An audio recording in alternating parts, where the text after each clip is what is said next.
साथियों नमस्कार। जब सच्चाई अपने साथ है तो चित्त की अशांति के मूल कारण अज्ञानता का सहारा क्यों लिया जाए। मैं राजेंद्र बिलाटिया आज इसी विषय पर आपके साथ वार्ता करूंगा।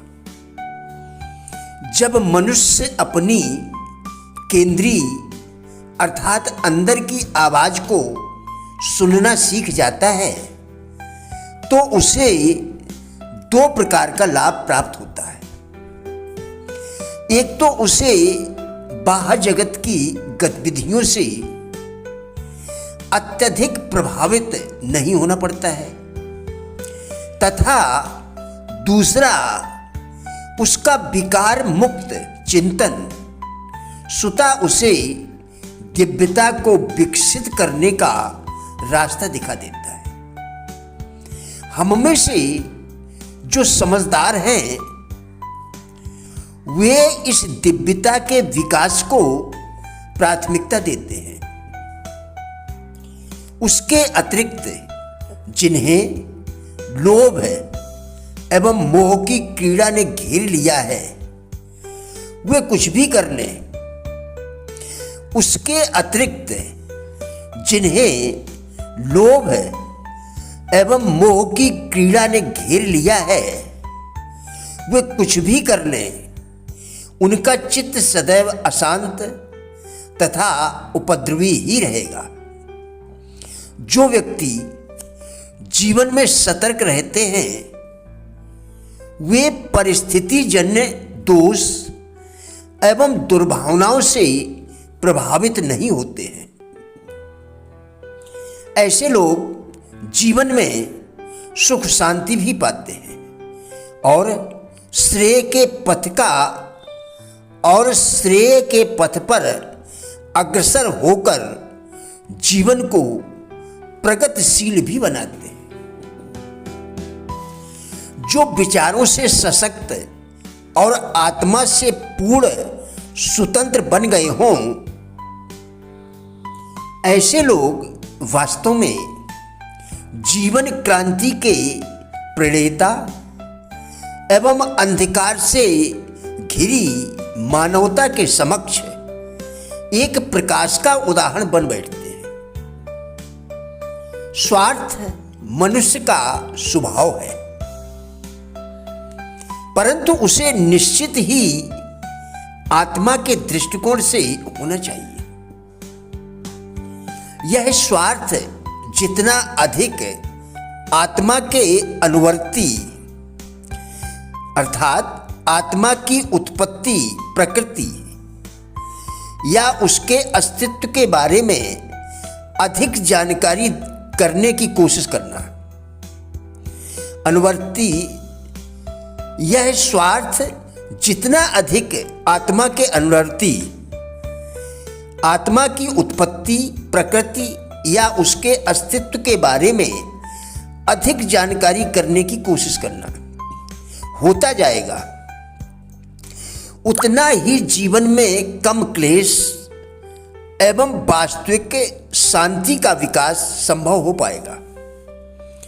जिस व्यक्ति ने जीवन में दुखों को सहने की कला सीख ली, जो पूर्ण रूप से इच्छा रहित हो गया हो, जिसे भय आसक्ति प्रलोभन एवं काम टालने की आदत से छुटकारा मिल गया हो, जो परमात्मा के दिव्य प्रकाश के आलोक में सुख शांति चैन से जीवन जीना सीख गया हो, जिसे राग जनित ममता मोह एवं दुखों के परिणाम स्वरूप भय आसक्ति आदि से वास्तविक संबंध न रह गया हो, वही व्यक्ति धन्य है तथा उसका जन्म लेना ही सार्थक है।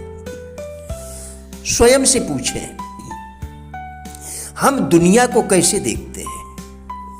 संकुचित दृष्टि से देखने पर दुनिया हमें छोटी नजर आती है। स्वार्थी बनकर देखने से दुनिया हमें स्वार्थी नजर आती है। लेकिन जब हम दुनिया को विस्तृत, उदार एवं मित्र भाव से देखते हैं तो हम पाते हैं कि लोग कितने अच्छे हैं। शहरों की तरफ लोग क्यों भाग रहे हैं? इसका कारण है अच्छी तथा उच्च जीवन शैली का अर्थ सबके लिए एक जैसा नहीं भी हो सकता है, मगर एक चीज ऐसी है जो सभी के लिए अत्यंत महत्वपूर्ण है और वह है स्वतंत्रता। प्रत्येक कार्य मस्तिष्क के सम्मुख एक प्रकार की चुनौती उपस्थित करता है। प्रत्येक कार्य मस्तिष्क के सम्मुख एक प्रकार की चुनौती उपस्थित करता है और उस कार्य की आवश्यकता के अनुरूप ही मस्तिष्क अपनी काबिलियत का विकास करता है तथा विशेष किस्म के कार्य के लिए अपनी शक्तियों को बढ़ाता है। उदाहरण के लिए पुरोहित का मस्तिष्क एक वकील, व्यवसायी या भवन निर्माण विशेषज्ञ से अलग होता है। यदि हम अपने मस्तिष्क का ऐसा विकास चाहते हैं कि हमारा व्यक्तित्व सर्वप्रिय बने, तो हमें अपने मन से घृणा, ईर्ष्या, द्वेष आदि विचारों को बाहर कर देना चाहिए। जब ये अवगुण हमारे भीतर नहीं होंगे तो हम हर क्षेत्र में अपना पांव जमा सकते हैं, दुनिया से सहयोग ले सकते हैं और सफलता की ऊंचाइयों को भी छू सकते हैं। असफलता के पल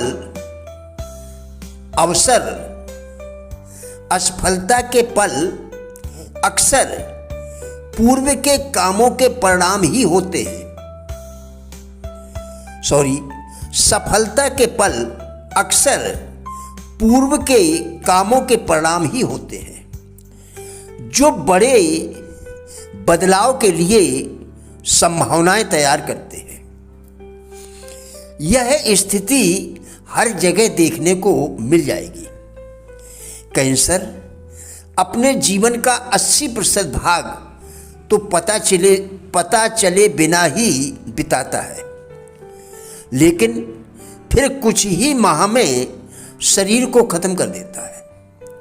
बांस पहले 5 वर्षों में बढ़ा हुआ नहीं दिखता, क्योंकि यह जमीन के भीतर जड़ें जमाता रहता है और अगले 6 हफ्ते में 90 फीट तक बढ़ जाता है।